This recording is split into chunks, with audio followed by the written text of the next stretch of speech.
Question 1. A client often screams when seated at the table for academic tasks. You implement a procedure where, if the client screams, you immediately prompt them to point to a break card and then allow a 30-second break from the task. If they point to the break card instead of screaming, you also allow a break. This is an example of A. DRO, differential reinforcement of other behavior. B. Response cost. C. DRA, differential reinforcement of alternative behavior. D. Positive punishment.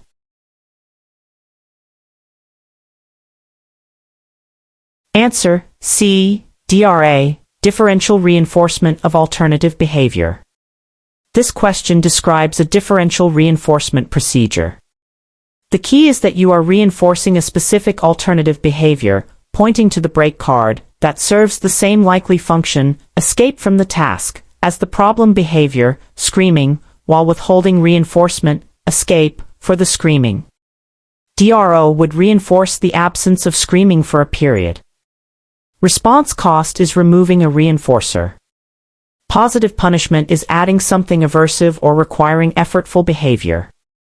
By reinforcing a different, appropriate behavior instead of the problem behavior, you are using differential reinforcement of alternative behavior, DRA. Question 2. Your supervisor asks you to collect data on a student's hand flapping, which she defines as any rapid up and down or back and forth movement of the hands that lasts for at least 2 seconds. You are asked to measure how many times this occurs per minute. This is measuring the behaviors. A. Duration. B. Latency. C. Rate. D. Interresponse time, IRT.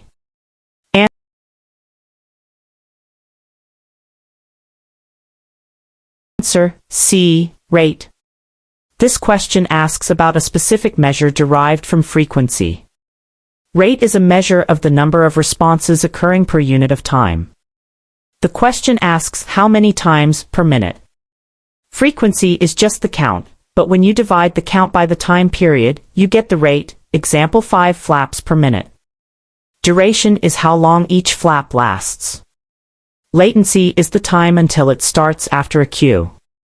IRT is the time between flaps. Counting instances within a set time period and expressing it as count per unit of time is measuring the rate. Question 3. A child usually complies with instructions when they are delivered by the teacher, but rarely complies when the same instruction is delivered by a substitute teacher. This difference in responding based on who delivers the instruction is an example of A. Response generalization. B. Stimulus generalization. C. Stimulus discrimination. D. Response discrimination.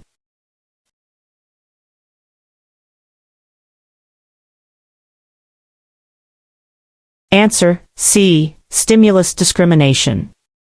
This question is about how different environmental cues affect behavior.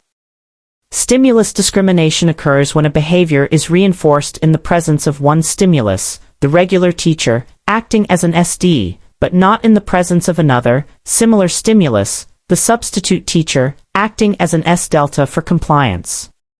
The child has learned to discriminate between the regular teacher and the substitute and responds differently to each. Stimulus generalization would be complying with both teachers. Response generalization is doing different behaviors that achieve the same outcome. Response discrimination is about reinforcing one response but not others. Learning to tell the difference between cues is stimulus discrimination. Question 4. When using a most to least prompt hierarchy, you typically start with A. The least amount of help. B. The most amount of help. C. Only verbal prompts. D. Only physical prompts.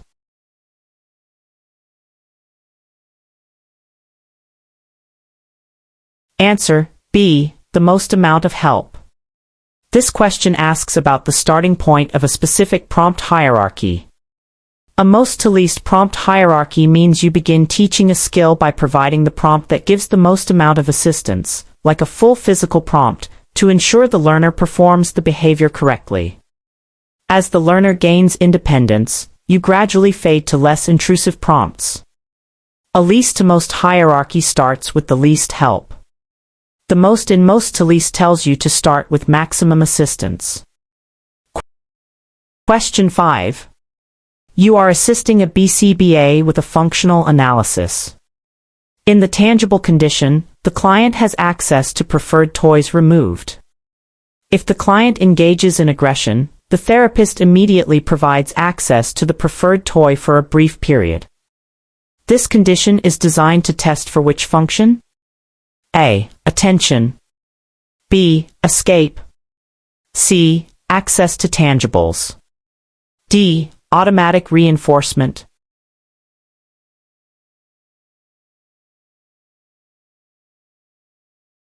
Answer: C. Access to tangibles. This question asks you to identify the function being tested in a specific functional analysis condition. In the tangible condition, access to preferred items is initially denied, creating a motivating operation. The consequence for the challenging behavior, aggression, is the presentation or return of the preferred tangible item. If aggression increases in this condition, it suggests it is maintained by getting access to tangible items. The attention condition would provide attention. The escape condition would remove demands. Automatic reinforcement is tested in a low stimulation condition. The systematic delivery of the item after the behavior tests for access to tangibles. Question 6. You are collecting data on a student's talking out in class. You divide the 30-minute class into 1-minute intervals. You mark the interval if the student talked out at any point during that 1-minute interval. This is a. Whole interval recording. B. Momentary time sampling. C. Partial interval recording. D. Duration recording.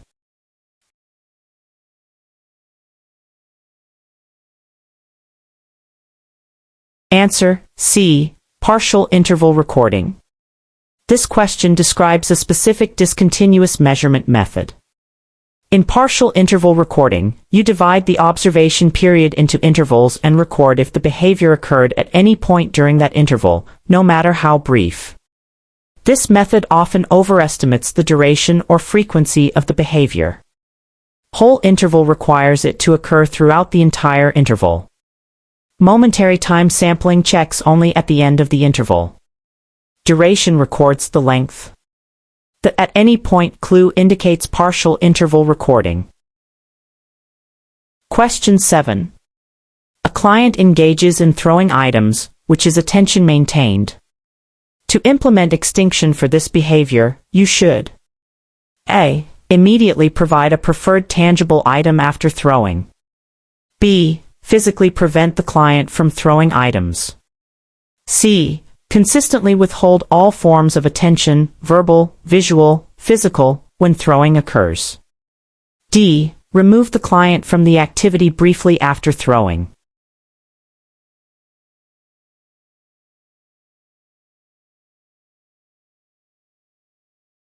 Answer: C. Consistently withholding all forms of attention, verbal, visual, physical, when throwing occurs.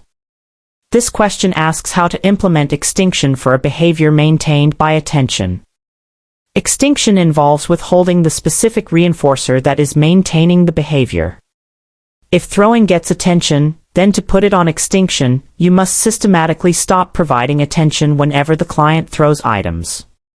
Providing a tangible, A, is for tangible function. Blocking, B, is response blocking. Removing from activity, D, is timeout, punishment. The key to attention extinction is consistently ignoring the behavior to stop the attention payoff. Question 8. You are preparing to run a DTT program where the SD is touch red and the target response is touching the red card. You decide to use errorless learning initially. When you say touch red, you should A. Wait for the client to respond independently. B. immediately provide a prompt to ensure the client touches the red card.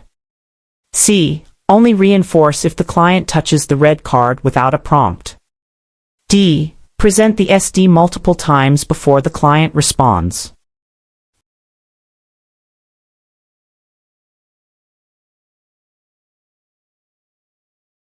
Answer B. Immediately provide a prompt to ensure the client touches the red card. This question is about errorless learning. Errorless learning is a teaching strategy where you use prompts, often the most intrusive prompt necessary, right from the beginning to ensure the client makes the correct response almost every time. The goal is to prevent the client from making errors. Therefore, when you give the instruction, you should immediately provide a prompt, like a physical or gestural prompt, to make sure the client touches the red card. Waiting for an independent response, A, is error-first learning. Reinforcing only independent responses, C, is not errorless learning. Repeating the SD, D, is not a standard errorless strategy. Prompting immediately to ensure success is key in errorless teaching. Question 9. According to the RBT ethics code, you should only provide services. A. To clients who are easy to work with. B. Within your defined role and competence, under appropriate supervision. C. Without direct observation from your supervisor. D. To any client assigned to you, regardless of whether you've been trained.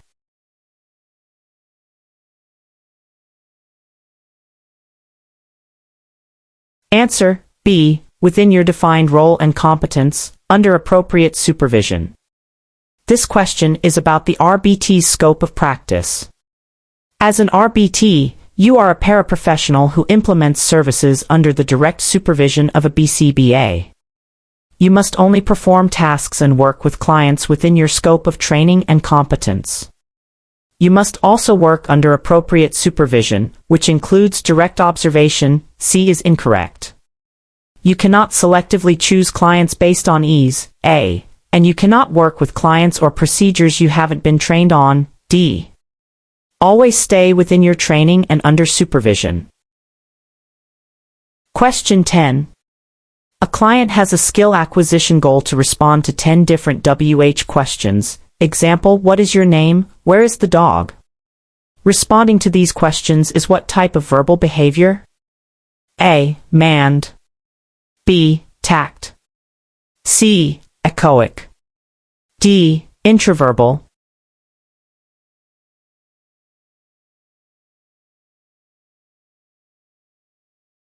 Answer D. Intraverbal. This question asks about different types of verbal behavior. An intraverbal is a verbal response to another person's verbal behavior where there is no point-to-point correspondence, you're not just repeating, and no nonverbal stimulus present that you're labeling. Answering questions, filling in blanks, or engaging in conversation are examples of intraverbals. Mans ask for things. Tacts label things. Echoics repeat sounds. Responding verbally to someone's question is typically an intraverbal. Question 11.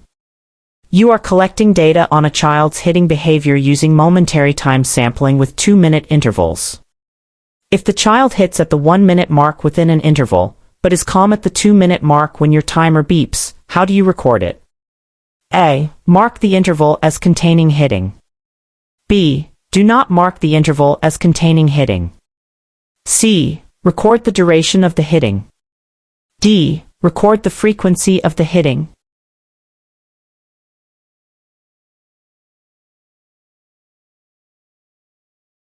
Answer B. Do not mark the interval as containing hitting.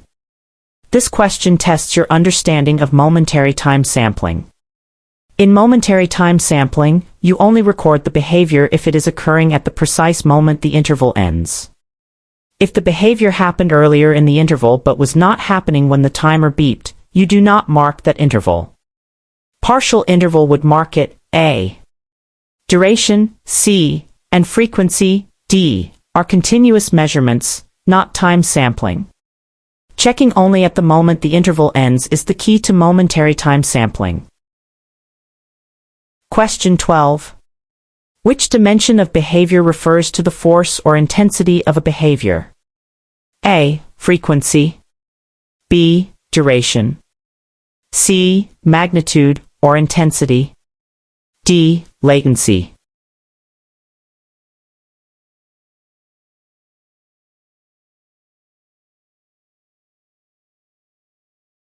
Answer: C. Magnitude or intensity. This question asks about measuring how strong a behavior is. Magnitude or intensity is the force, strength, or amplitude of a behavior. For example, measuring how hard a door slam is, or how loud a scream is. Frequency is the count. Duration is the length of time. Latency is the time to start. While not as commonly recorded by RBTs as frequency or duration, magnitude is a measurable dimension of behavior. Question 13. According to the RBT Ethics Code, what is the appropriate action if a client discloses abuse or neglect? A. Tell the client that you will help them find a new home. B. Handle it yourself by confronting the alleged abuser. C. Report it immediately to your supervisor and relevant authorities as required by law and policy. D. Tell the client to stop talking about it and try to distract them.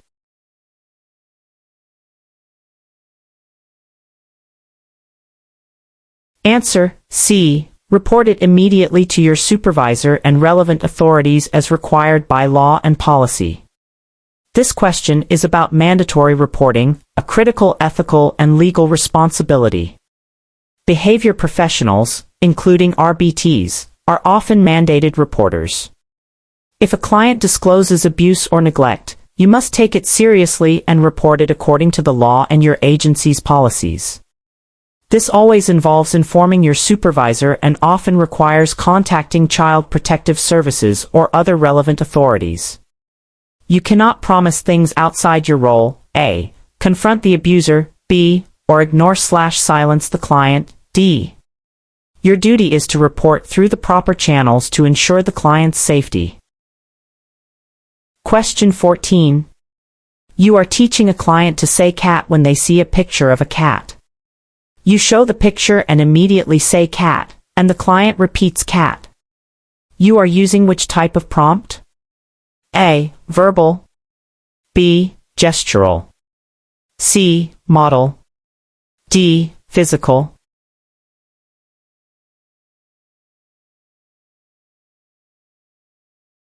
Answer: C. Model. This question asks about the type of prompt used in an imitation task. A model prompt is when the therapist performs the behavior that they want the client to imitate. By saying cat immediately after showing the picture, you are providing a vocal model for the client to repeat. A verbal prompt would be just telling them what to say without modeling the sound. A gestural prompt is a movement. A physical prompt is touch. Demonstrating the behavior is providing a model. Question 15. A client engages in biting their hand, which provides sensory input. A BCBA suggests giving the client access to a vibrating teether toy throughout the session, regardless of whether biting occurs. This is an example of A. Punishment.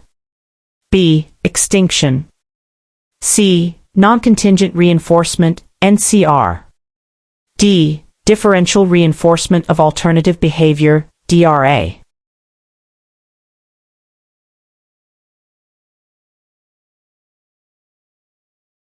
Answer: C. Non-contingent reinforcement, NCR. This question describes non-contingent reinforcement, NCR. In NCR, the reinforcer believed to be maintaining the challenging behavior, in this case, sensory input, provided via the teether toy, is delivered on a time-based schedule, regardless of the client's behavior. The goal is to decrease the challenging behavior by providing the reinforcement before the client needs to engage in the problem behavior to get it. Punishment decreases behavior. Extinction withholds reinforcement contingent on the behavior. DRA reinforces an alternative behavior. Providing the reinforcer based on time, not behavior, is NCR. Question 16. When collecting data on the number of times a behavior occurs, you are measuring A. Duration, B. Frequency, C. Latency, D. Interresponse time, IRT.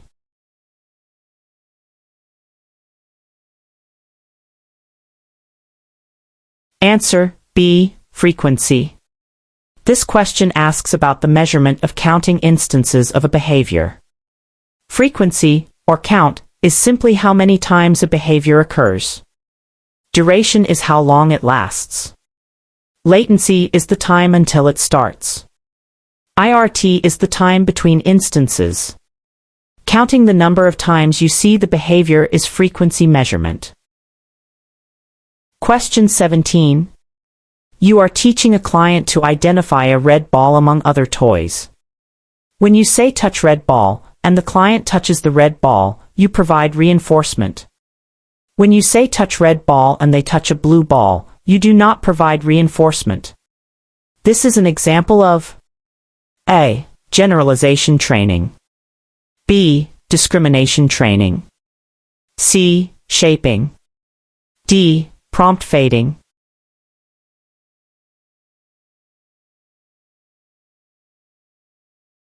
Answer, B. Discrimination training. This question describes discrimination training. You are teaching the client to respond correctly to a specific stimulus, red ball, when presented among other stimuli, blue ball, other toys. By reinforcing the correct response and not reinforcing incorrect responses, you are teaching the client to discriminate between the stimuli. Generalization training would encourage responding to different types of red balls. Shaping reinforces approximations. Prompt fading reduces help. Teaching the client to pick the right item from a group is discrimination training. Question 18. When a reinforcer is delivered after an unpredictable number of responses, averaging to a specific number, this is A. Fixed ratio, FR, schedule. B. Variable ratio, VR, schedule. C. Fixed interval, FI, schedule. D. Variable interval, 6, schedule.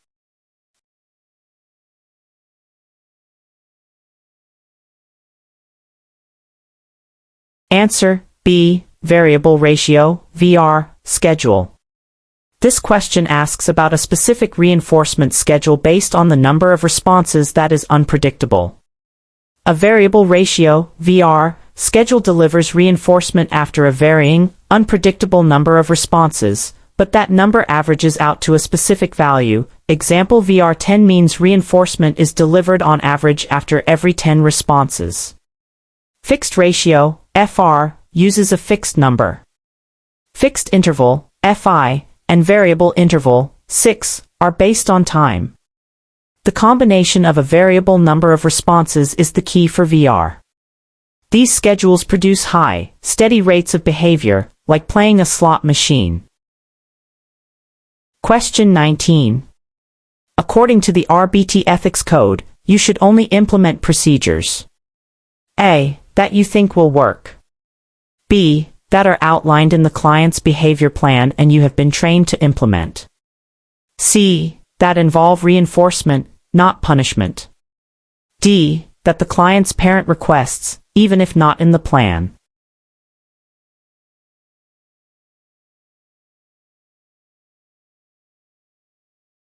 Answer, B. that are outlined in the client's behavior plan and you have been trained to implement. This question relates to your scope of practice and ethical responsibilities. As an RBT, your role is to implement the plan designed by your BCBA. You must implement the procedures exactly as written in the plan, and you must have received adequate training from your supervisor to implement those procedures competently. Implementing procedures based on personal ideas, A. avoiding punishment procedures when they are in the plan, C. or implementing procedures requested by parents that are not in the plan, D. are outside your scope and unethical. Follow the plan you are trained on. Question 20. When a skill that has been taught occurs in new, untrained situations or with new people or materials, this is called A. Discrimination, B. Shaping, C. Generalization, D. Prompting.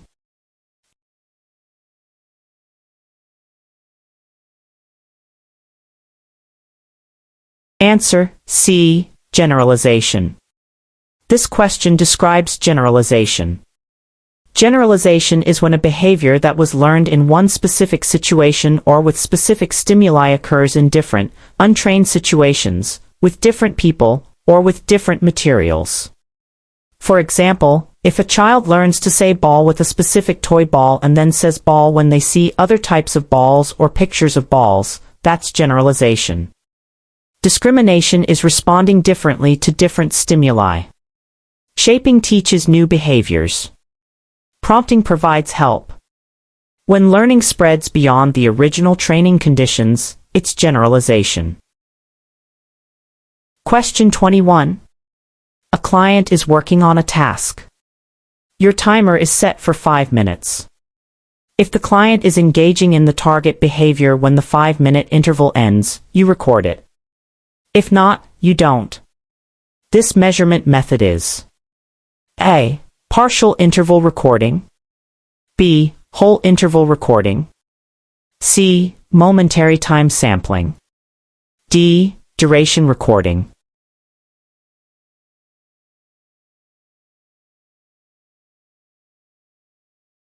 Answer C. Momentary time sampling.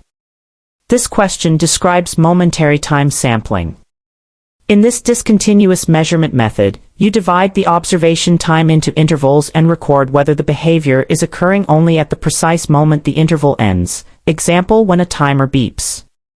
Partial interval records any occurrence during the interval. Whole interval requires it to occur throughout the entire interval. Duration records the length. Checking the behavior only at the instant the interval concludes is momentary time sampling. Question 22. What is the primary goal of implementing a behavior intervention plan, BIP? A. To teach a new skill. B. To identify the function of a behavior. C. To decrease challenging behavior. D. To increase appropriate behavior.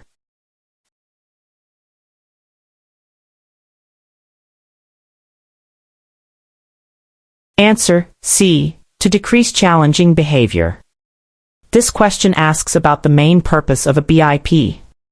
While BIPs often include strategies to increase appropriate replacement behaviors, D. The primary focus and defining characteristic of a BIP is to provide procedures aimed at decreasing or eliminating one or more challenging behaviors. Teaching new skills, A. Is covered by skill acquisition plans. Identifying function, B. Is the goal of an FBA, which informs the BIP. The core purpose of a BIP is behavior reduction. Question 23. You are teaching a client to stack rings on a post. You reinforce the client for picking up a ring, then for picking up a ring and getting it close to the post, then for putting it on the post. This process of reinforcing behaviors that are closer and closer to the target behavior is called A. Chaining, B. Fading, C. Shaping, D. Prompting.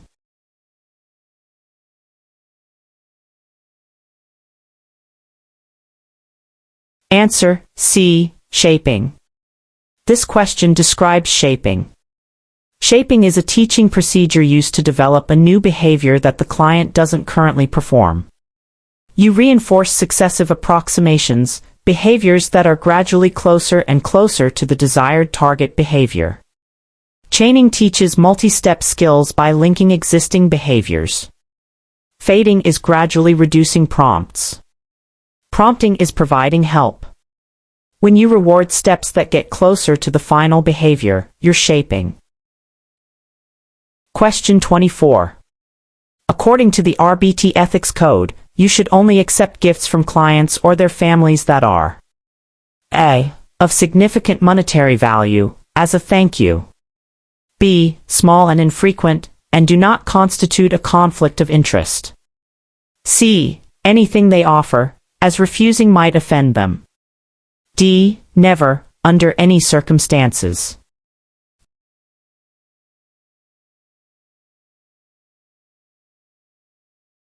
Answer: B. Small and infrequent, and do not constitute a conflict of interest. This question is about ethical guidelines regarding gifts. RBTs should generally avoid accepting gifts from clients or families, as this can create ethical dilemmas, blur professional boundaries, or be perceived as a conflict of interest. However, recognizing cultural norms, some agencies allow RBTs to accept small, infrequent, and inexpensive tokens of appreciation, like a handmade card or a small treat, provided they are not intended to influence services and do not create a conflict. Significant monetary gifts, A, or accepting anything offered, C, should be avoided. Never, D, is a strict interpretation, but agency policies usually guide this, with the emphasis on small, infrequent, and not creating issues. Question 25. The time between the end of one instance of a behavior and the beginning of the next instance of the same behavior is called A. Duration.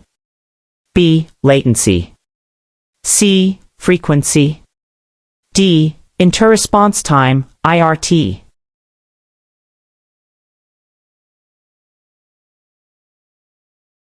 Answer: D. Interresponse time, IRT. This question asks about measuring the time between repeated actions. Interresponse time, IRT, is the time from the end of one occurrence of a behavior to the start of the very next occurrence of that same behavior. Duration is how long one behavior lasts. Latency is the time from a cue to the start. Frequency is the count. The gap between the same behaviors is the IRT. Question 26. When collecting data, if the behavior occurs at any point during the interval, you mark the interval as occurring. This is A. Whole interval recording. B. Momentary time sampling. C. Partial interval recording. D. Duration recording.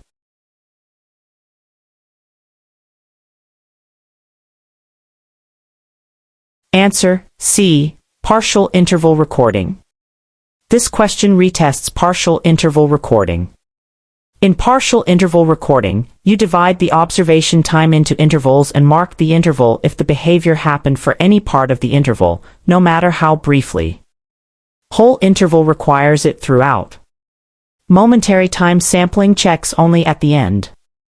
Duration records length. The key phrase is "at any point." Question 27. You are working with a client who engages in biting. The behavior plan instructs you to physically prevent the client from biting by blocking their mouth with your hand as soon as you see them initiate the movement. This intervention is called A. Timeout. B. Response blocking. C. Extinction. D. Overcorrection.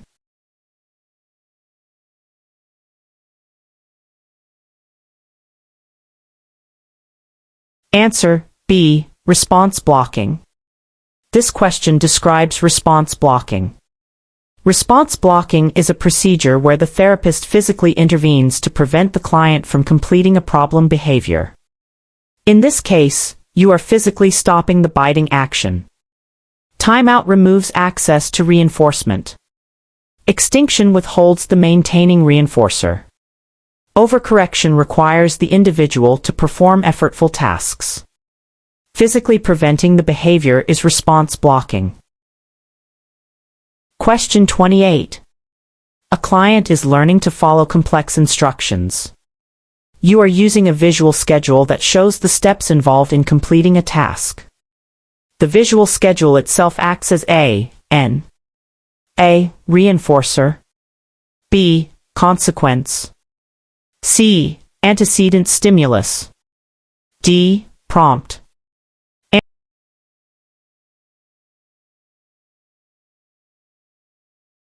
Answer C. Antecedent stimulus. This question asks about a cue presented before a behavior. A visual schedule is a stimulus that is present before the client performs the steps of the task. It provides information about what is expected next. While it might function as a type of visual prompt, D, the broader and most accurate term in the context of the ABC model is that it is an antecedent stimulus that cues the desired behavior chain. Reinforcers and consequences happen after. The schedule is presented before the action. Question 29. Which ethical principle emphasizes being truthful and honest in all professional interactions and documentation? A. Beneficence. B. Integrity. C. Justice. D. Fidelity.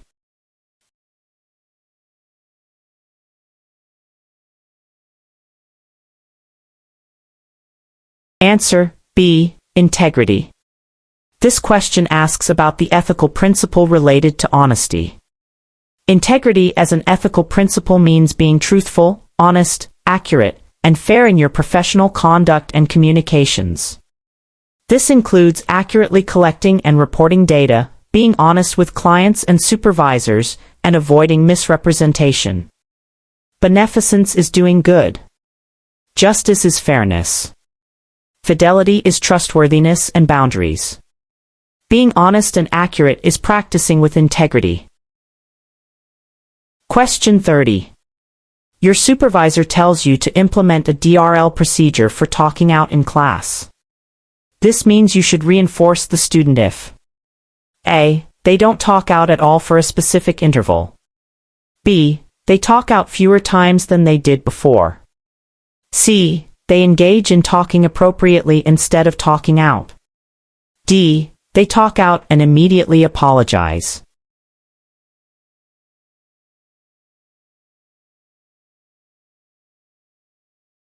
Answer B. They talk out fewer times than they did before. This question asks about a specific differential reinforcement procedure. DRL stands for differential reinforcement of low rates. In a DRL procedure, reinforcement is delivered if the challenging behavior occurs at a lower rate than a predetermined level. The goal is not necessarily to eliminate the behavior, but to reduce how often it happens. DRO A reinforces zero occurrences. DRA C reinforces an alternative behavior. Reinforcing a lower count of the behavior is DRL. Question 31. A motivating operation, MO, primarily affects A. The topography of a behavior. B. The duration of a behavior. C. The effectiveness of a reinforcer or punisher and the frequency of behaviors that have been reinforced/punished by them. D. The latency of a behavior.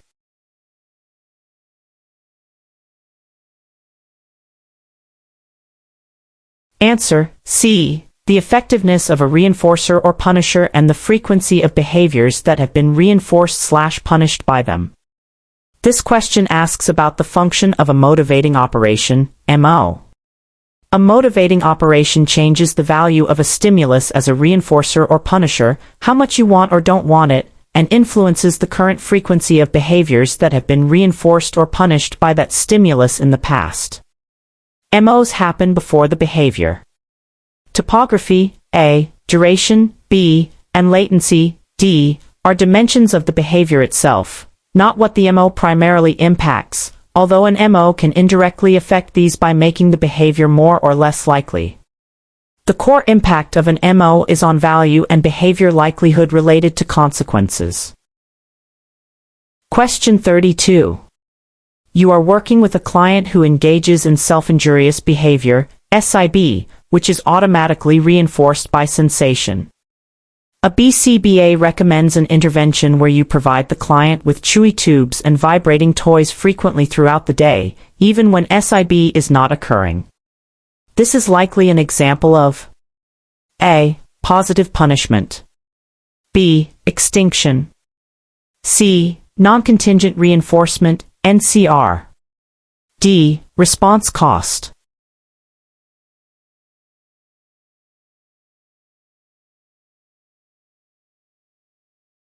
Answer C. Non-contingent reinforcement, NCR.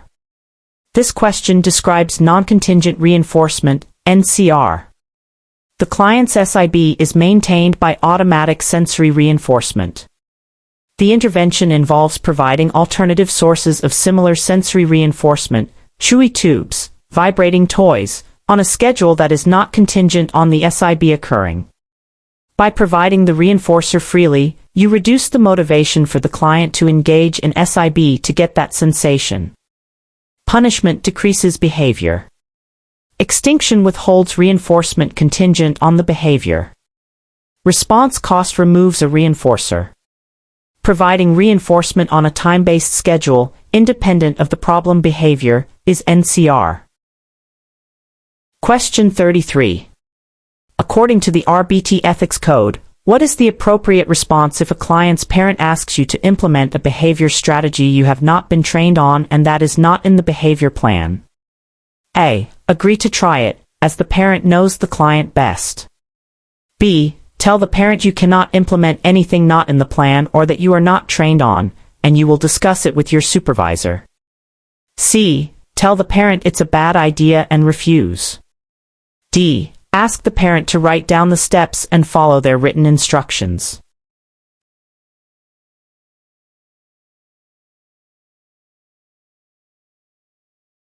Answer B. Tell the parent you cannot implement anything not in the plan or that you are not trained on, and you will discuss it with your supervisor.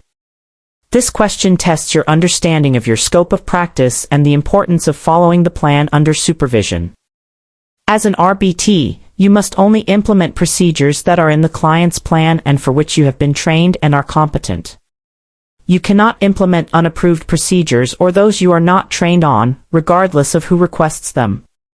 You should respectfully inform the parent of this limitation and communicate their request or idea to your supervisor, who can then consider it clinically. Agreeing, A, being dismissive, C, or following untrained instructions, D, are inappropriate and unethical. Always defer clinical decisions and plan changes to your supervisor. Question 34.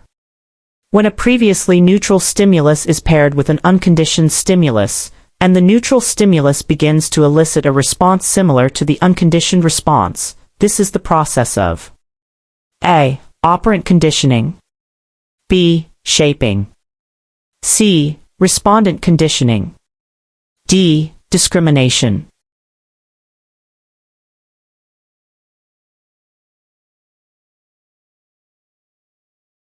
Answer C. Respondent conditioning.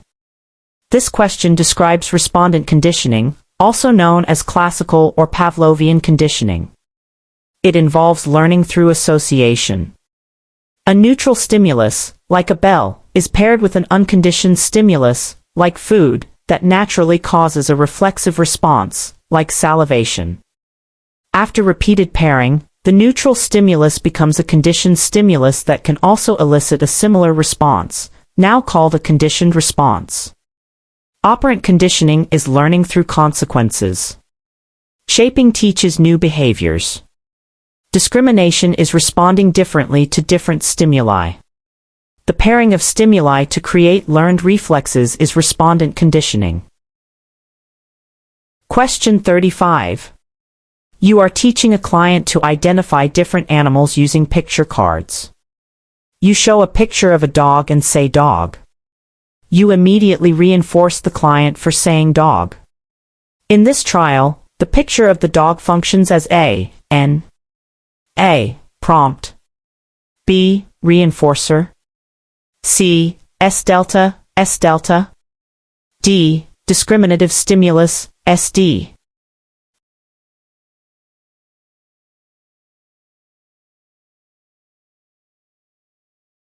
Answer D. Discriminative stimulus, SD. This question asks about the role of the visual stimulus in a tacting trial. The picture of the dog is the non-verbal stimulus that is present before the client's verbal response, dog. In tact training, the non-verbal stimulus that occasions the correct label, and for which reinforcement is available, is the discriminative stimulus, SD.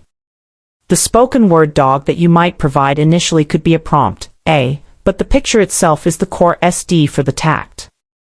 Reinforcers, B, happen after. An S delta, C, signals reinforcement is not available. The stimulus you are teaching the client to label is the SD for that tact. Question 36. The ethical principle that emphasizes avoiding harm and minimizing risk to the client is A. Beneficence, do good. B. Justice, be fair. C. Non-maleficence, do no harm. D. Fidelity, be trustworthy.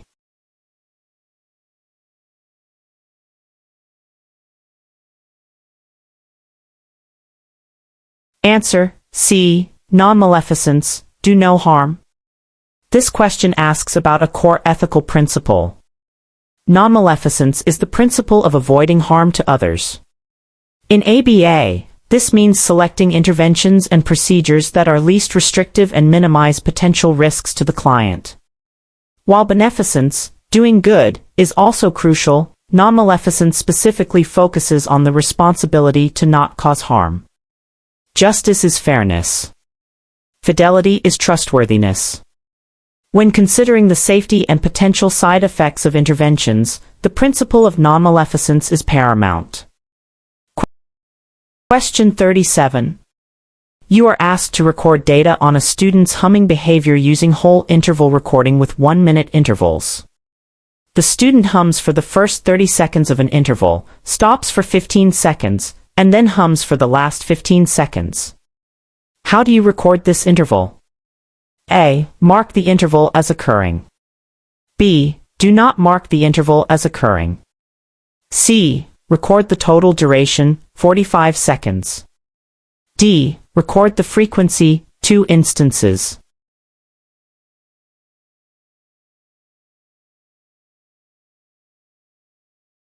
Answer, B. Do not mark the interval as occurring. This question retests your understanding of whole interval recording. In whole interval recording, the behavior must occur continuously throughout the entire interval to be marked. Since the student stopped humming for 15 seconds within the 1-minute interval, the behavior did not occur continuously for the whole interval. Therefore, you do not mark the interval. Partial interval would mark it, A. Duration, C, and frequency, D, are not the recording methods used in whole interval recording. The behavior must be present for every moment of the interval. Question 38. When teaching a complex skill, you might provide a lot of help initially, like a full physical prompt, and gradually reduce the amount of help over trials until the client performs the skill independently. This process is called A. Shaping. B. Stimulus fading. C. Prompt fading. D. Chaining.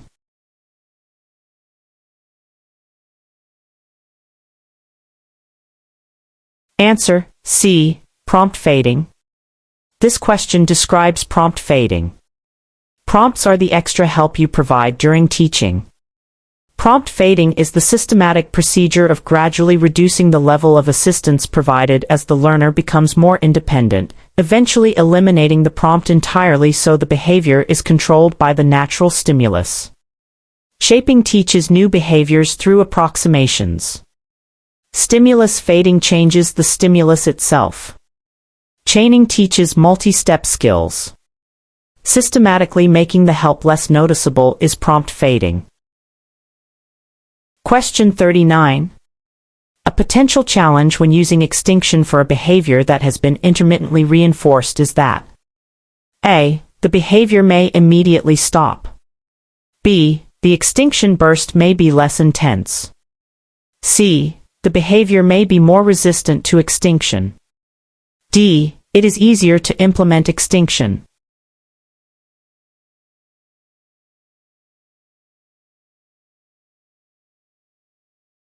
Answer, C. The behavior may be more resistant to extinction.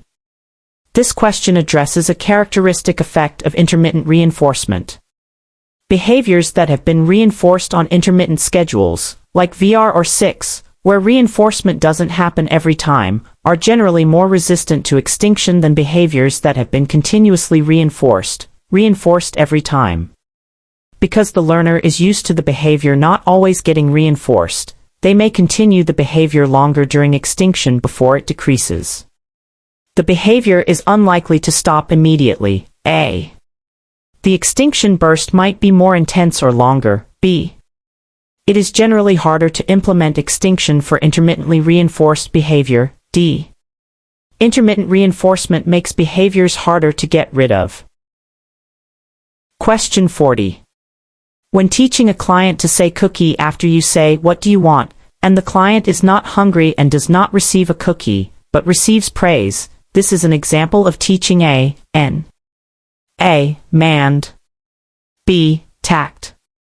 C. Echoic. D. Intraverbal.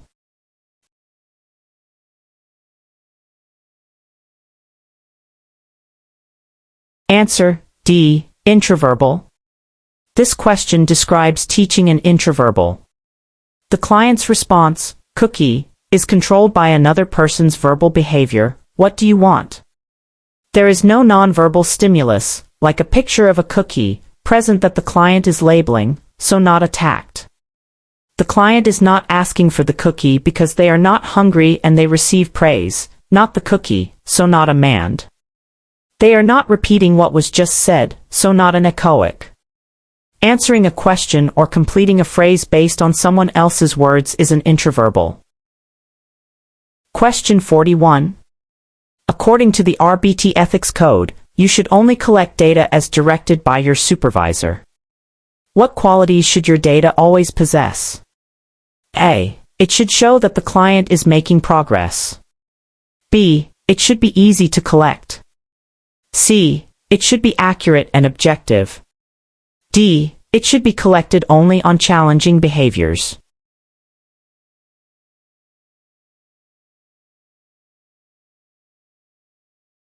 Answer: C. It should be accurate and objective. This question is about ethical and professional data collection.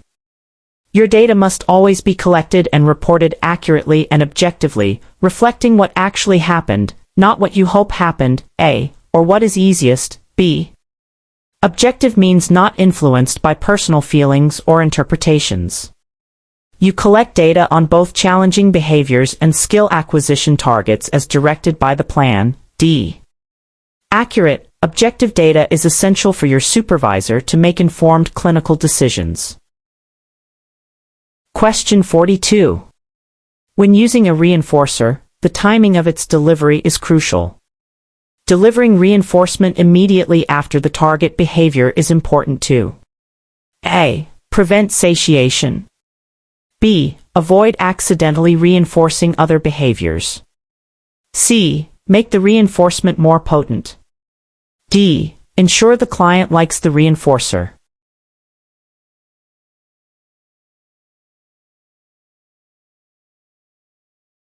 Answer: B. Avoid accidentally reinforcing other behaviors. This question highlights a key reason for immediate reinforcement. Delivering reinforcement immediately after the target behavior strengthens the connection between that specific behavior and the reinforcement for the learner. If there is a delay, the client might engage in other behaviors between the target behavior and the reinforcement delivery, and those other behaviors might get accidentally reinforced instead. Immediate delivery ensures you reinforce the intended behavior. Satiation, A, happens when the reinforcer loses value from too much access. Potency, C, is related to the reinforcer's value, often influenced by MOs. Liking the reinforcer, D, is determined by preference, not timing.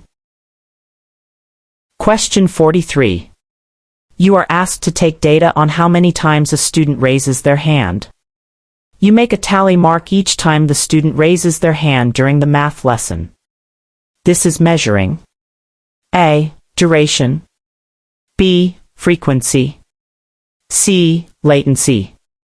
D. Interresponse time, IRT.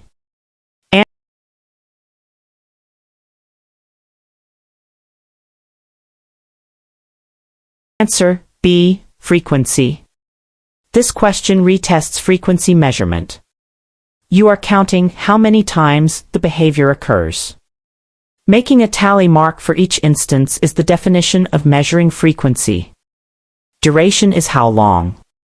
Latency is time to start. IRT is time between. Counting occurrences is frequency. Question 44. What is the primary ethical concern regarding the use of punishment procedures? A. They are never effective. B. They may cause harm to the client. C. They require too much data collection. D. They are disliked by parents.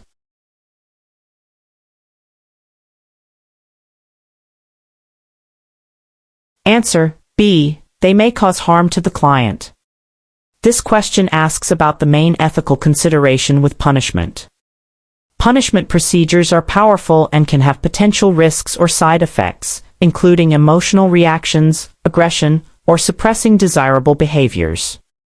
Because of the potential for harm, punishment is considered a restrictive intervention and should only be used after reinforcement-based procedures have been considered or attempted, and always with careful oversight. While effectiveness, A, and parent preference, D, are relevant considerations, the potential for causing harm, B, is the primary ethical concern that requires caution and safeguards. Question 45. You are working with a client and are presented with a situation you have never encountered before and are not sure how to handle based on the plan. According to the RBT Ethics Code, what should you do? A. Do what you think is best based on your past experience with similar behaviors. B. Ask the client's parent for advice on how to handle the situation. C. Ensure the safety of yourself and the client, and immediately contact your supervisor for guidance. D. Document the situation in your notes and wait for your next supervision meeting to discuss it.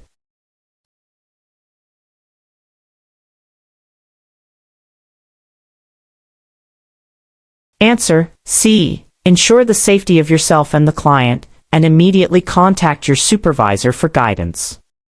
This question addresses handling novel or unexpected situations. Your safety and the client's safety are always the top priority.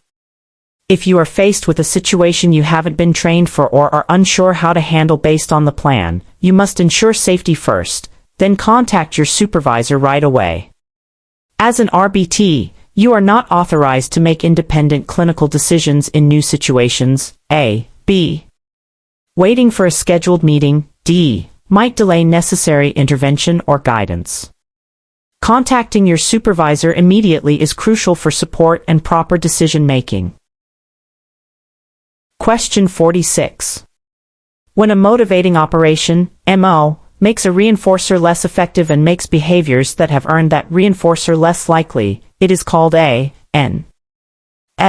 Discriminative stimulus, SD. B. Establishing operation, EO. C. Abolishing operation, AO. D. Conditioned stimulus, CS.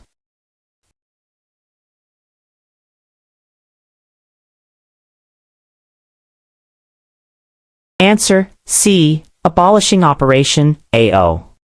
This question asks about the type of MO that decreases reinforcer effectiveness. An abolishing operation, AO, is a type of MO that reduces the value of a particular reinforcer and decreases the current frequency of behaviors that have been reinforced by that stimulus. For example, being full after a big meal, AO, makes food less reinforcing and makes you less likely to seek food. An establishing operation, EO, increases the value of a reinforcer. SD's signal reinforcement is available. CS is from classical conditioning. An MO that decreases value is an AO. Question 47. What is a key feature of natural environment teaching, NET? A. It is always done at a table with structured materials. B. Trials are therapist-initiated and highly structured. C. Teaching occurs within the client's natural daily routines and activities. D. Reinforcement is delivered only after a fixed number of responses.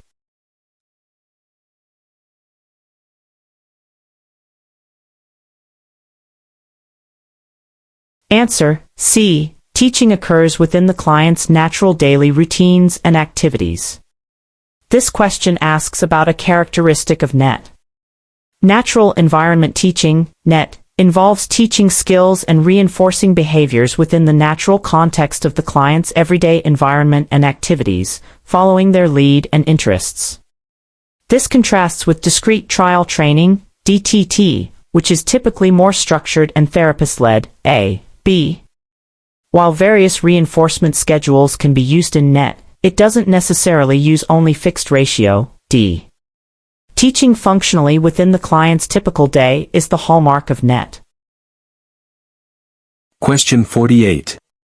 You are teaching a client to request items using picture exchange. You give the client a preferred toy, then take it back. When the client reaches for it, you prompt them to hand you the corresponding picture card, and immediately give them the toy back. Getting the toy back functions as the for handing you the picture card. A. Antecedent. B. Prompt. C. Discriminative stimulus, SD. D. Reinforcer.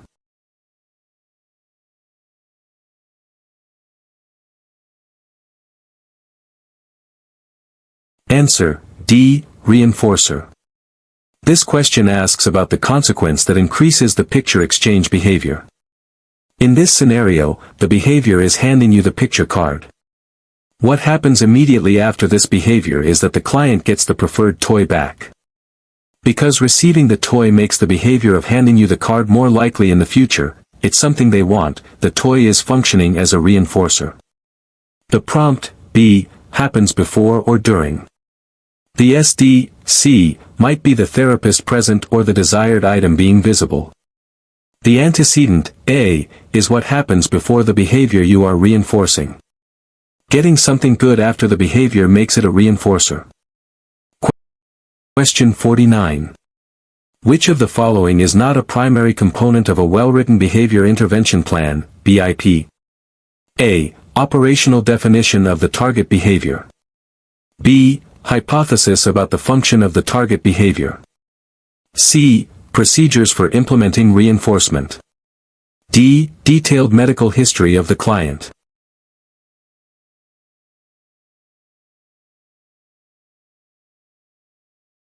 Answer: D. Detailed medical history of the client. This question asks what is not a core part of a BIP.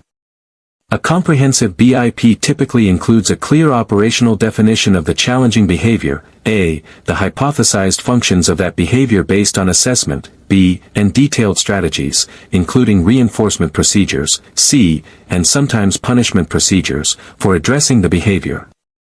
While medical information is important client information, a detailed medical history is typically found in the client's overall clinical file or assessment report, not as a standard primary section within the behavior intervention plan itself. Question 50. You are collecting data on a student's sitting behavior. You are using whole interval recording with 5-minute intervals.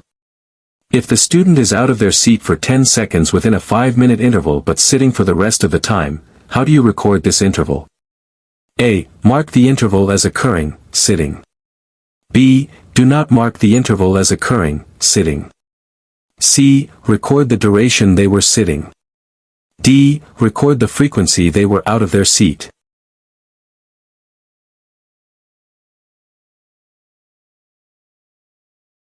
Answer: B. Do not mark the interval as occurring, sitting. This question retests whole interval recording, but for a desired behavior, sitting. In whole interval recording, for the interval to be marked as occurring, the behavior must be present continuously throughout the entire interval. Since the student was out of their seat for 10 seconds, they were not sitting for the entire 5 minutes. Therefore, you do not mark this interval as sitting occurred according to the whole interval definition. Partial interval would be different. Duration, C, and frequency, D, are other measurement methods. Sitting must be present every moment to mark the interval in whole interval recording. Question 51. According to the RBT Ethics Code, you should always communicate in a way that is A. Technical and uses complex ABA terms to impress the family. B. Clear, honest, and professional. C. Only positive, never mentioning challenging behaviors. D. Focused on comparing the client's progress to other clients.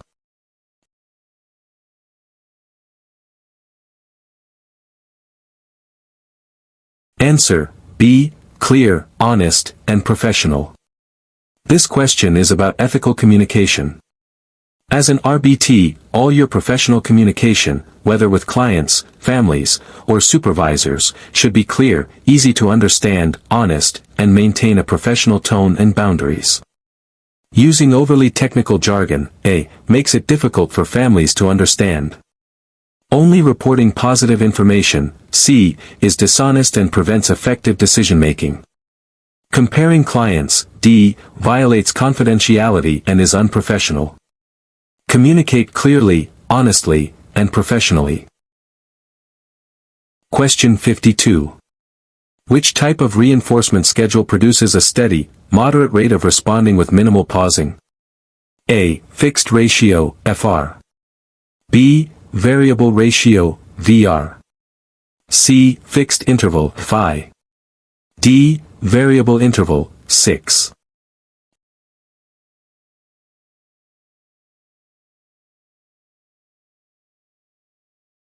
Answer: D. Variable interval, 6. This question asks about the response pattern of a time-based, unpredictable schedule. Variable interval, 6, schedules, where the first response after a variable amount of time is reinforced, typically produce a steady, moderate rate of responding with very little pausing after reinforcement because the next interval could end at any moment. Fixed ratio, FR, and variable ratio, VR, are based on responses and can produce higher rates, especially VR. Fixed interval, Phi, produces a scallop pattern with a pause after reinforcement. The steady, moderate rate without much pausing is characteristic of 6. Question 53. When fading a prompt, the goal is for the behavior to eventually be controlled by the A. Reinforcer. B. Prompt itself. C. Natural stimulus or cue. D. Therapist's presence.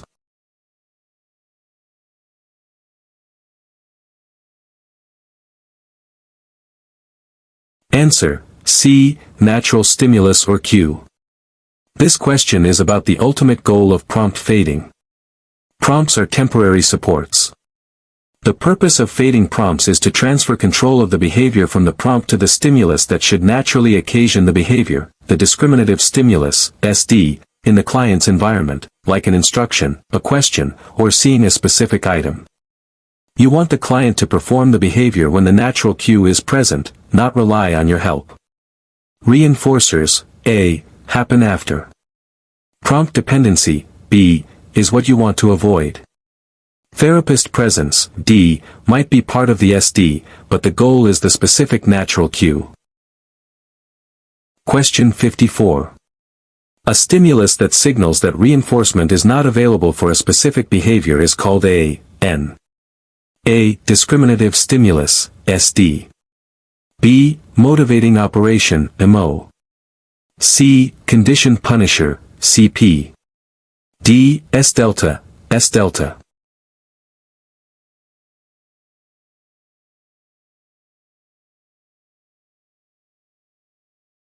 Answer: D. S delta, S delta.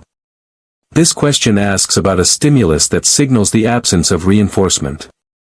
S delta, S delta, is a stimulus in the presence of which a particular behavior has not been reinforced in the past. It signals that performing that behavior now is unlikely to lead to reinforcement. A discriminative stimulus, SD, signals that reinforcement is available. A motivating operation, MO, changes reinforcer value. A conditioned punisher decreases behavior. The S delta is the red light for a specific behavior, meaning, don't do it now, it won't pay off. Question 55. According to the RBT Ethics Code, you should always document information. A. Only when the client shows progress. B. As instructed by your supervisor, accurately and objectively. C. Only when a challenging behavior occurs. D. By estimating the behavior counts or durations.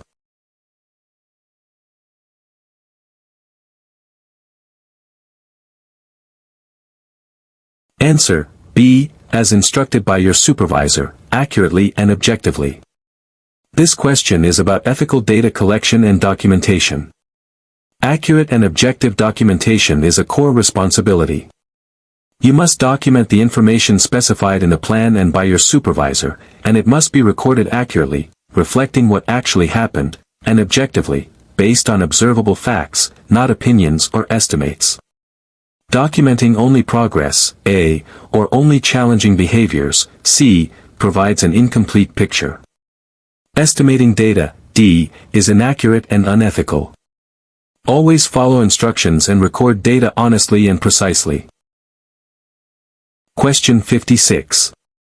Which ethical principle involves promoting the welfare and best interests of the client? A. Non-maleficence, do no harm. B. Beneficence, do good. C. Justice, be fair. D. Fidelity, be trustworthy.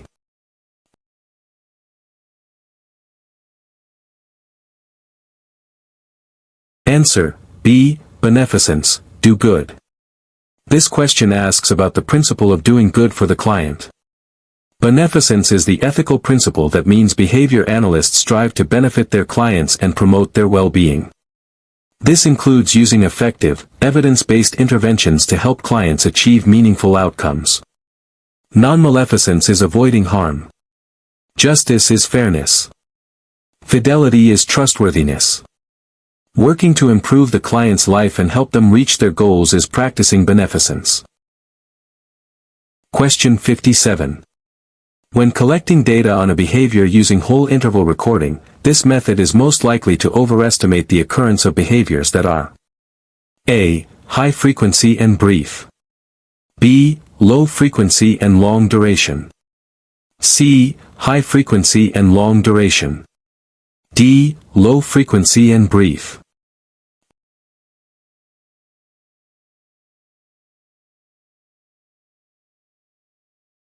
Answer: C. High frequency and long duration. This question is tricky because whole interval recording, WR, generally underestimates behavior, especially brief behaviors, since the behavior must occur for the entire interval to be recorded.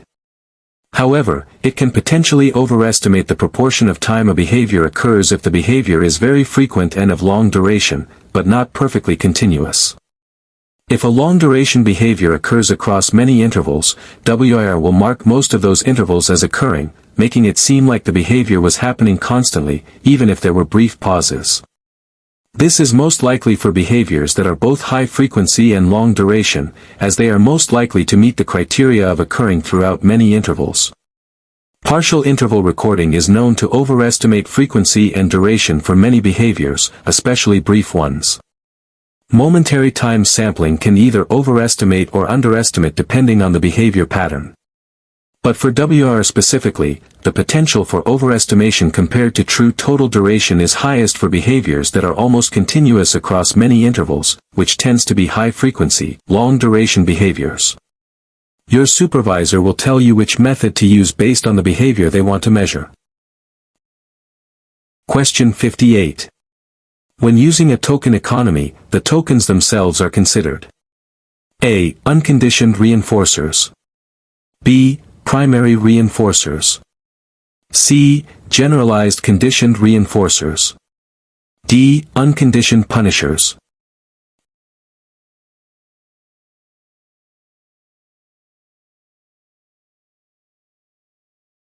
Answer: C. Generalized conditioned reinforcers. This question asks about the technical term for tokens in a token economy. Tokens, like points, stickers, or poker chips, are not naturally reinforcing, like food or water, which are unconditioned or primary reinforcers, A and B. They gain their reinforcing power because they are paired with access to a variety of other backup reinforcers. Because they can be exchanged for many different reinforcing items or activities, their value is less tied to any single deprivation state, making them generalized. Since their value is learned through pairing, they are conditioned. Thus, tokens are classified as generalized conditioned reinforcers. Unconditioned punishers decrease behavior. Question 59. What is a potential disadvantage of using a fixed ratio, FR, reinforcement schedule? A. It may produce a post-reinforcement pause. B. It is unpredictable for the learner. C. It typically produces a slow, steady rate of responding. D. It is difficult to implement consistently.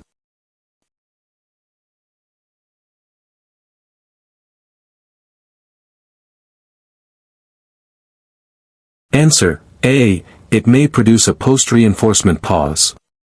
This question asks about a characteristic pattern of responding sometimes seen with FR schedules. With a fixed ratio, FR, schedule, reinforcement after a set number of responses, learners often pause briefly right after receiving reinforcement before starting the next set of responses. This is known as a post-reinforcement pause. Variable schedules, B, are unpredictable.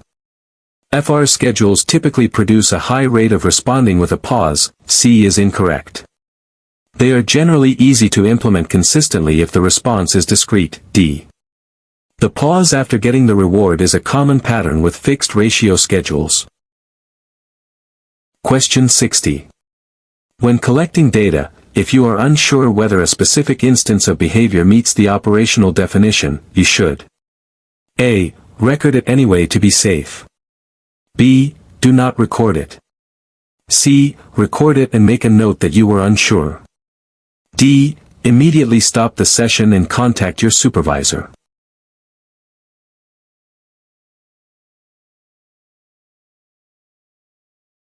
Answer: C. Record it and make a note that you were unsure. This question addresses dealing with ambiguity during data collection. While ideally, your operational definition should be perfectly clear, sometimes you might see behavior that is borderline. In these cases, it's best practice to record the instance, as you don't want to miss potential occurrences, but also make a note about your uncertainty. This allows your supervisor to review the definition with you and clarify for future data collection. Simply recording it, A, or not recording it, B, without noting the uncertainty hides potential issues with the definition. Stopping the session, D, is usually only for safety or major unexpected events, not definitional ambiguity. Record and make a note so your supervisor can help you refine your skills. Question 61. According to the RBT Ethics Code, maintaining client confidentiality requires that you A. Discuss client information only with your immediate supervisor. B. Avoid discussing identifiable client information in public places or with unauthorized individuals. C. Share client progress data only with the client's parents. D. Use a client's full name and diagnosis when discussing their case with team members.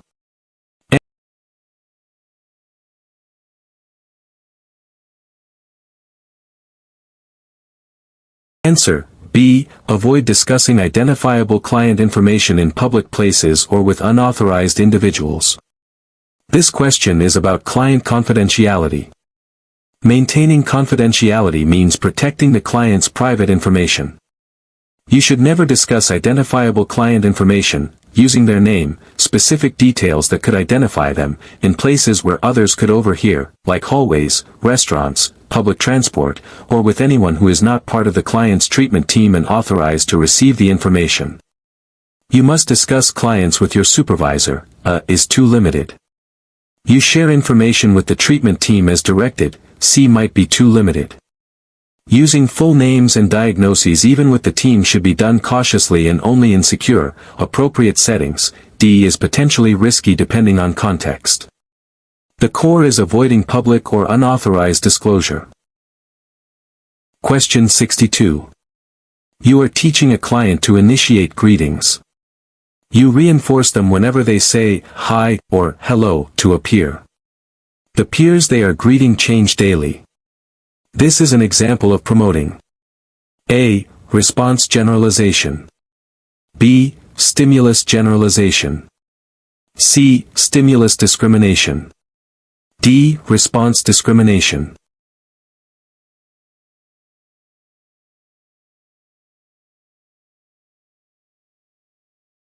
Answer, B. Stimulus generalization. This question describes stimulus generalization. The desired behavior, saying hi or hello, is being reinforced across a range of different stimuli, different peers. The client is learning that saying hi or hello pays off when greeting any peer, not just one specific peer. This learned behavior is generalizing to new, untrained people, stimuli. Response generalization would be using different greetings, hey, greetings.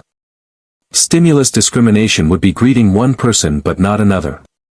Response discrimination is reinforcing one behavior but not others. The behavior is spreading to new stimuli, people. Question 63. When reinforcing a behavior on a schedule where reinforcement is delivered after a fixed number of responses, regardless of how long it takes, this is A. Fixed ratio, FR, schedule. B. Variable ratio, VR, schedule.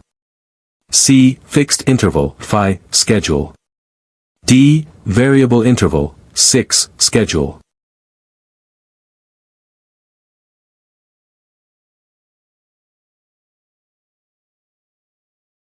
Answer, A. Fixed ratio, FR, schedule. This question asks about a specific response-based schedule that is predictable. A fixed ratio, FR, schedule delivers reinforcement after a constant, set number of correct responses. Example FR5 means reinforcement every fifth response. Fixed means unchanging, ratio means based on the number of responses. Variable ratio, VR, uses a variable number. Interval schedules, FI, 6, are based on time. A fixed number of responses for reinforcement is FR. These schedules often produce high response rates but may have pauses after reinforcement. Question 64. According to the RBT ethics code, if a client's behavior presents a risk of harm to themselves or others, your first priority is to A. Implement the behavior plan's de-escalation strategies. B. Ensure safety for yourself and the client. C. Collect accurate frequency data on the behavior.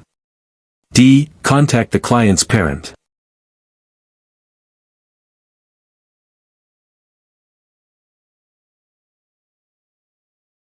Answer, B. Ensure safety for yourself and the client. This question is about priority in a crisis. In any situation involving potential harm, the absolute first and most important ethical and practical responsibility is to ensure the safety of yourself and the client, and others present. This might involve using protective holds, if trained and authorized, removing the client or others from the area, or other safety procedures. While implementing the plan, A, and collecting data, C, are important, safety comes first. Contacting parents, D, is necessary, but only after immediate safety is secured. Safety is always priority number 1. Question 65. When conducting a paired stimulus preference assessment, forced choice, you present A. One item at a time and record engagement. B. All items at once and record engagement. C. 2 items at a time and record which is chosen.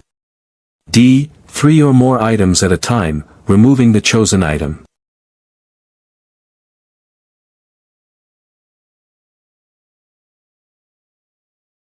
Answer, C. 2 items at a time and record which is chosen. This question asks about the specific procedure for a paired stimulus preference assessment. In a paired stimulus assessment, often called forced choice, you present items to the client in pairs. The client is forced to choose one of the 2 items.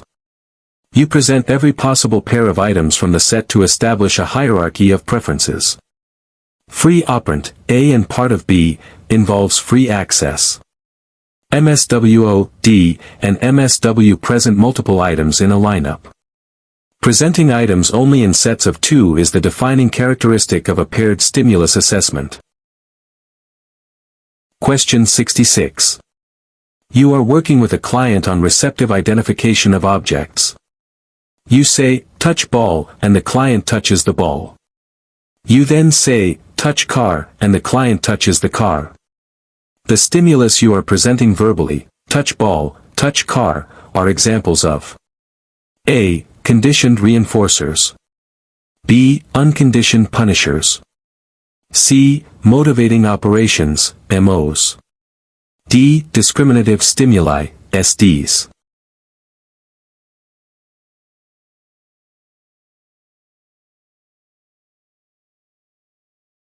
Answer, D. Discriminative stimuli, SDs. This question asks about the role of the verbal instructions in a receptive discrimination task. When you give an instruction like, touch ball, it is a cue that signals that touching the ball right now will likely lead to reinforcement. A stimulus that signals the availability of reinforcement for a specific response is a discriminative stimulus, SD. Conditioned reinforcers, A, and unconditioned punishers, B, are consequences. MOs, C, affect reinforcer value and behavior likelihood before the SD is even presented. The instruction is the SD that occasions the correct response. Question 67. What is a crucial component of a well-written operational definition? A. It includes potential consequences for the behavior. B. It describes the behavior in objective, measurable terms. C. It hypothesizes the function of the behavior. D. It includes strategies for reducing the behavior.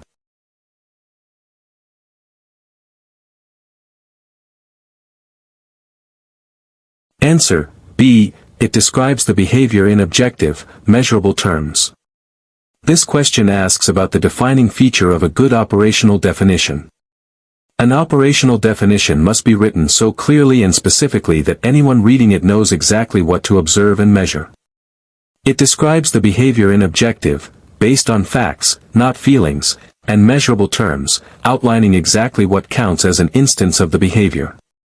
Consequences, A, function hypotheses, C, and reduction strategies, D, are parts of a behavior plan or FBA, but not the behavior definition itself. The definition is about making the behavior description clear and countable. Question 68. According to the RBT ethics code, you should only perform tasks that A. Are requested by the client's family. B. You feel comfortable doing. C. Are within your RBT scope of practice and directed by your supervisor. D. You have seen other RBTs do.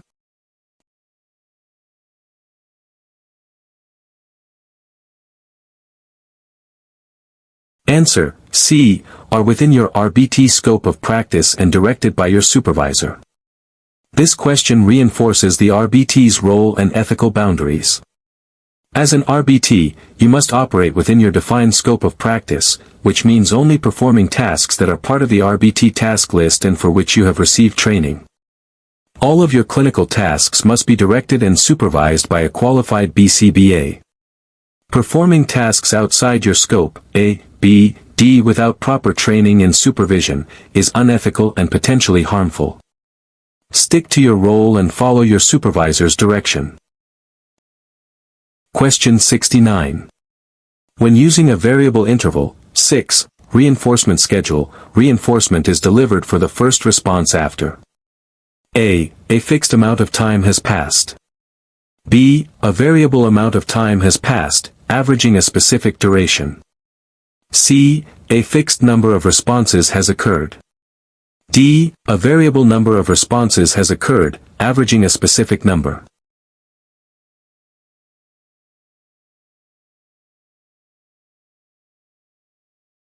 Answer, B. A variable amount of time has passed, averaging a specific duration. This question asks about a time-based, unpredictable schedule. A variable interval, 6. Schedule delivers reinforcement for the first response that occurs after a period of time has passed, but the length of that time period varies unpredictably from one reinforcement to the next, averaging out to a specific duration. Example 6. 5 minutes means reinforcement is available on average every 5 minutes, but the exact time changes. Fixed interval, A, uses a fixed time. Ratio schedules, C, D, are based on the number of responses. Unpredictable time is the key for 6. Question 70. A client sometimes engages in crying behavior. You collect ABC data. In the A column, you record A. What happens immediately after the crying. B. What the crying looks like. C. What happens immediately before the crying. D. How long the crying lasts.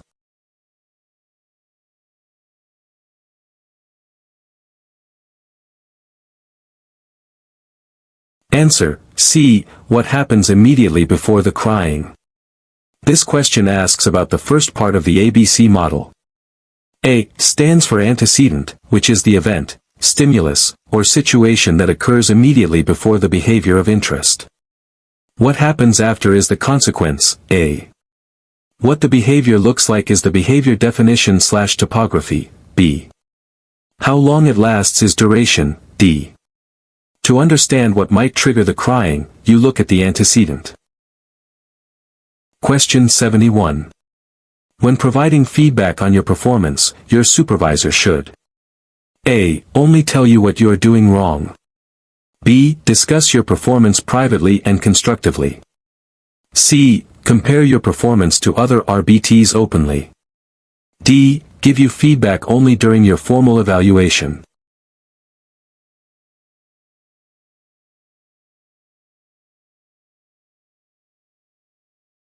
Answer, B. Discuss your performance privately and constructively. This question is about how effective and ethical feedback should be delivered. Your supervisor should provide feedback on your performance, both positive and constructive, in a private setting to maintain confidentiality and professionalism. Feedback should be delivered constructively, focusing on specific behaviors and how to improve. Giving only negative feedback, comparing you to others openly, C, or waiting for formal evaluations, D, are not best practices for effective and supportive supervision. Feedback should be private and helpful. Question 72. Which type of verbal behavior involves saying, car, when you see a car? A. Manned. B. Tact. C. Echoic. D. Intraverbal.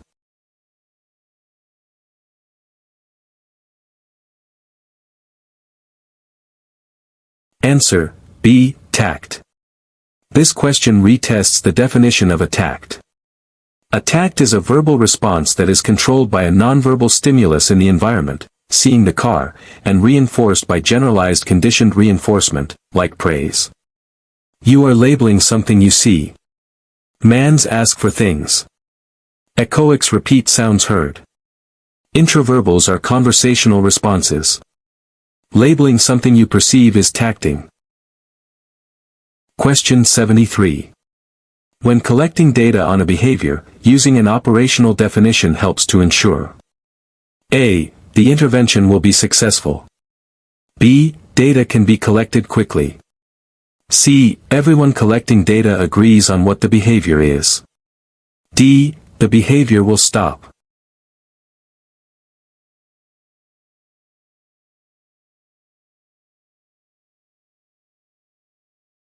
Answer, C. Everyone collecting data agrees on what the behavior is.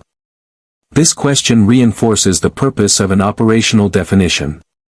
A clear, objective definition makes it possible for different people, observers, to consistently identify the behavior and agree on when it is occurring. This leads to reliable data, which is essential for decision-making. The definition itself doesn't guarantee intervention success, A. Quick data collection, B, or that the behavior will stop, D. It ensures that the data you collect is consistent and reliable, regardless of who is collecting it. Question 74. According to the RBT Ethics Code, if you are asked to implement a restrictive intervention, like timeout or response cost, you should A. Refuse, as RBTs are not allowed to use punishment. B. Implement it immediately if your supervisor says so. C. Ensure it is in the behavior plan and you have been trained and are competent to implement it under supervision. D. Discuss it with the client's family to get their permission first.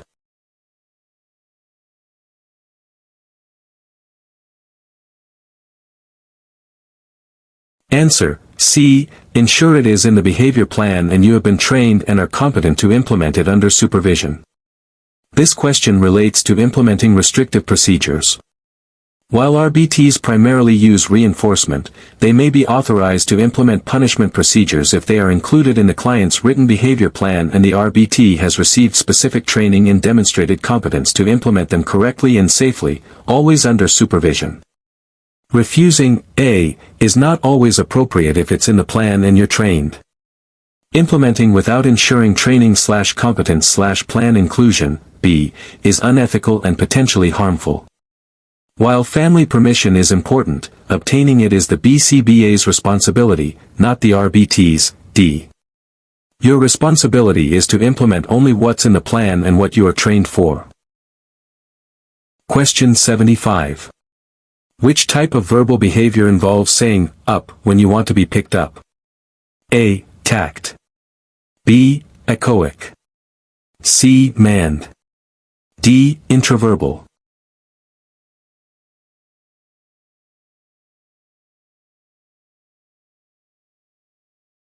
Answer: C. Manned. This question retests the definition of a manned. A manned is a verbal response that is controlled by a motivating operation, you want to be picked up, and is reinforced by receiving the specific item or action requested, getting picked up. You are asking for something you want. Tacts label things. Echoics repeat sounds heard. Intraverbals are conversational. Asking for what you want is a manned.